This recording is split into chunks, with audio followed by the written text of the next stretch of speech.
They found me on a rainy Tuesday, 13 years after I disappeared. I was living in the crawl space under the main staircase, subsisting on stale bread and water, my world a 6 by 6 foot concrete box. The police burst in, lights flashing, and I was staring up at the faces of strangers, afraid of the open sky I hadn't seen since I was 6 years old. But the truly shocking part wasn't the police. It was seeing her standing there, my stepmother, Elinor, perfectly composed, wearing a Chanel suit, dabbing her eye with a silk handkerchief, playing the concerned, heartbroken parent who had just found her long-lost child. She was trying to frame it as some kind of runaway situation gone wrong, a terrible misunderstanding. The truth was, she had held me captive in the dark for over a decade while systematically stealing every dime of the $32 million inheritance my biological mother had left specifically for me. When the detective pulled me out, frail and terrified, I weighed less than a 10-year-old. I was 18 years old, a ghost wearing rags, and I had just been handed back the key to my freedom. But the cost was unimaginable. My entire childhood gone. So I have to ask you, knowing the psychological damage, the utter cruelty, and the scale of the financial theft, would you have focused purely on justice and prosecution, or would the burning need for absolute, public, and personal revenge have consumed you?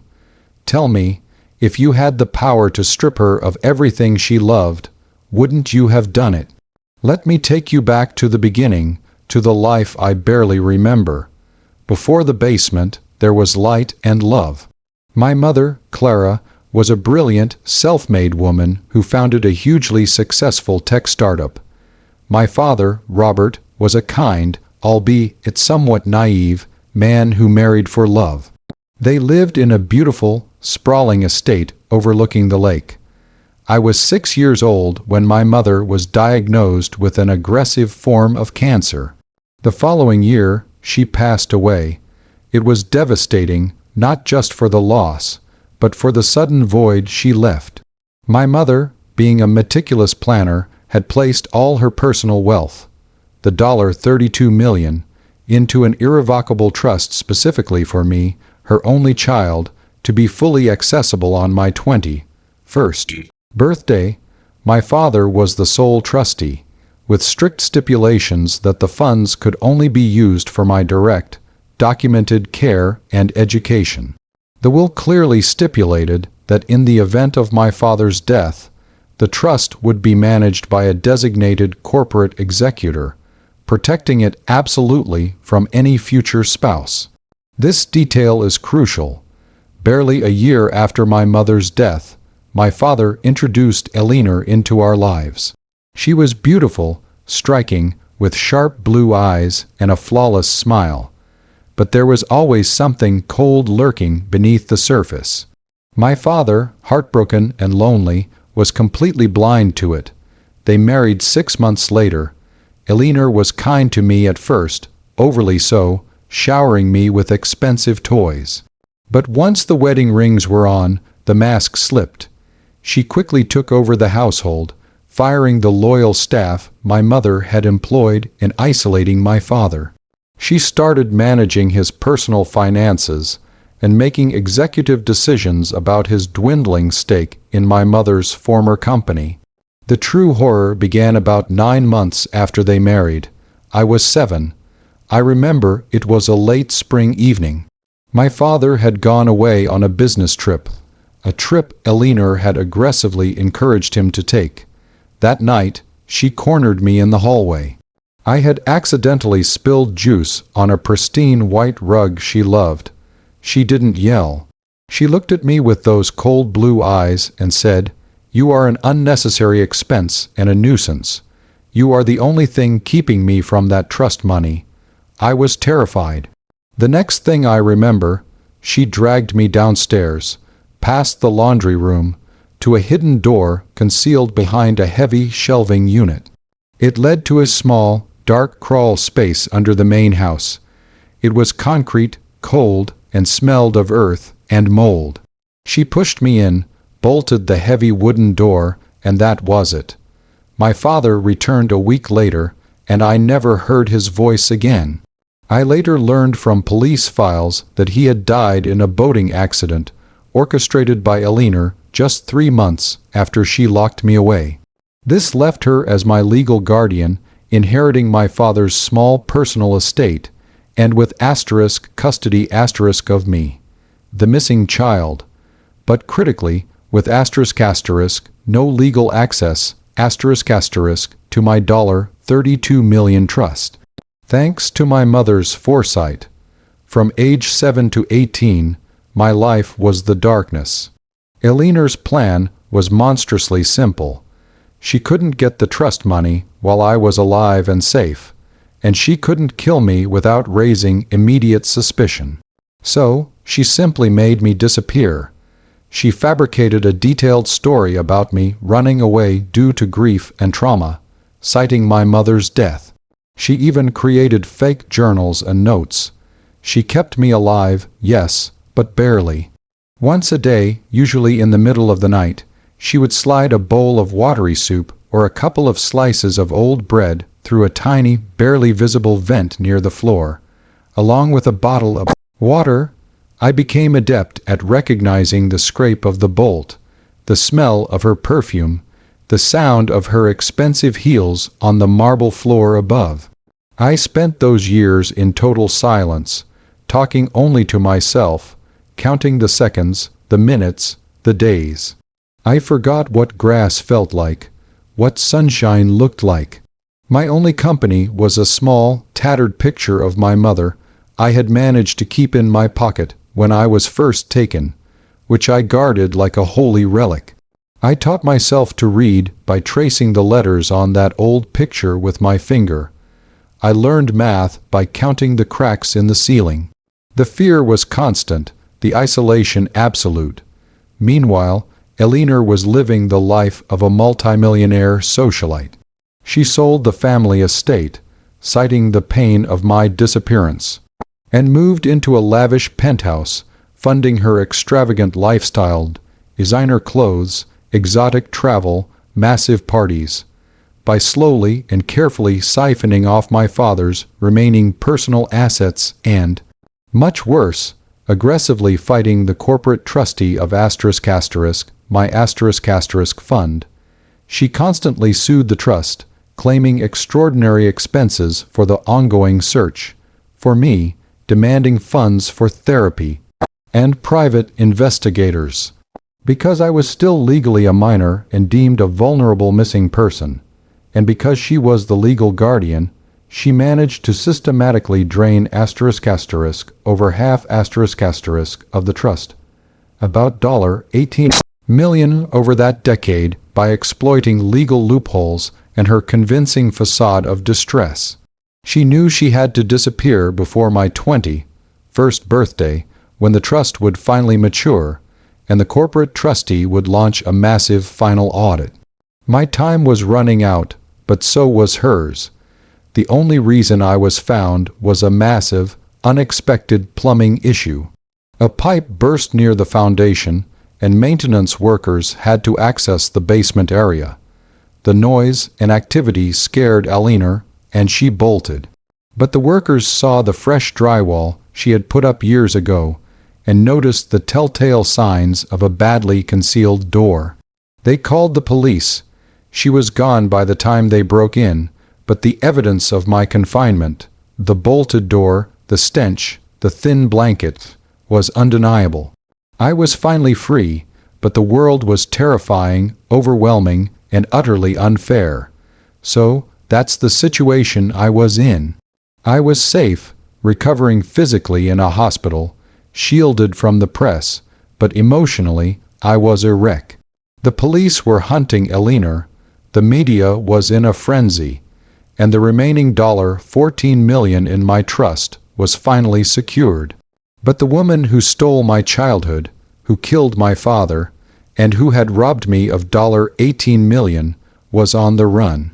The focus was purely legal, which meant slow extradition, endless trials, and the strong chance she would only serve a fraction of the time she deserved, likely in some comfortable minimum security prison. Before I tell you how I decided to use the resources I still had, the lawyers, the money, and the power of the press, to enact a revenge so public and devastating that it would ruin her utterly, I want you to pause right now and comment below. What would you have done in my shoes? Would you have waited patiently for the courts, or would your gut have told you to take matters into your own hands and use every legal and financial tool available to ensure she suffered financial and social death before the handcuffs even went on? My legal team, led by a sharp, aggressive woman named Ms. Hayes, was initially focused on asset recovery and criminal prosecution. But I had a different agenda. My priority wasn't just justice, it was ruin. I needed her to lose the life she stole from me, not just serve a sentence. I was physically frail, but my mind, honed by years of silence and observation, was sharp. I told Ms. Hayes my plan. We were going to leverage the remaining trust money to launch a financial and media siege that would destroy her world and strip her of every stolen comfort. First, the media. We didn't give interviews. Instead, we leaked carefully curated details of my confinement, not the gory details, but the *** symbolism ***. We released photos of the crawl space, contrasted with pictures of Eleanor's lavish, spending her recent $2 million yacht purchase, her trips to Monaco, the expensive jewelry. The headline wasn't just woman kidnaps stepson. It was socialite steals $18M from locked-up orphan to fund her champagne lifestyle. The public reaction was immediate and volcanic. Her name became synonymous with greed and monstrous abuse. Within 48 hours, every luxury brand dropped her, every charity she patronized publicly disavowed her, and her social standing evaporated. Second, the financial chokehold. The moment I was found, Ms. Hayes secured an immediate global freezing order on all of Eleanor's known assets, claiming the $18 million stolen funds had been commingled with her personal accounts, making everything tainted. This was a legal masterstroke. We didn't wait for a verdict. We claimed an immediate lien on her penthouse, her bank accounts, and the yacht. The yacht, that symbol of her freedom and extravagance, became my first target. Ms. Hayes arranged for the seizure through a maritime law loophole, claiming it was purchased with commingled, stolen trust funds. They took the yacht from its dock in the Caribbean. I didn't sell it immediately. I ordered them to anchor it directly in front of the luxury penthouse where she was last seen, with a massive banner draped over the side that read, ***, purchased with Clara Sterling's stolen legacy. ***, it was public, humiliating, and unmistakable. The climax occurred 2 weeks later. Eleanor, having run out of cash and friends, was cornered in a tiny, flea-bitten motel near the Canadian border. The authorities closed in, but not before she saw the news.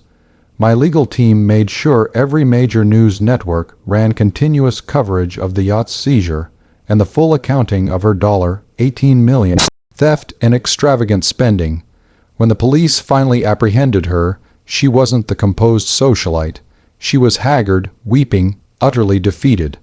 The final, bitter twist of the knife was the trial which, thanks to the overwhelming media pressure and financial evidence, was swift and brutal. I testified not as a victim, but as the inheritor of my mother's resolve. I looked her dead in the eyes and detailed every horrifying second of those 13 years. The court sentenced her to the maximum possible term for kidnapping and massive fraud. But the real justice wasn't the prison time, it was the financial devastation. We successfully recovered the penthouse, all her jewelry, and every penny that could be traced back to her name. She went into prison utterly penniless, her Reputation destroyed, her socialite life permanently seized. The aftermath has been a long road of recovery. I am now 23. The remaining $14 million, plus the tens of millions we recovered in assets, forms the foundation of my new life. The first thing I did with the recovered estate money was buy back my childhood home, the sprawling estate by the lake. It was the only way to banish the ghosts. I live there now, slowly filling it with light and life. My physical recovery took years, but my psychological recovery is ongoing, a daily commitment. My therapist calls it re-entry into humanity.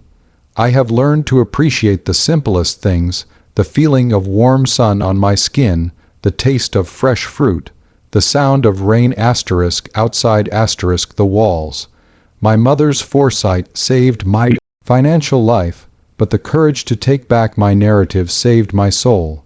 Eleanor is where she belongs, stripped of the status and wealth she craved, serving time for the theft of my childhood.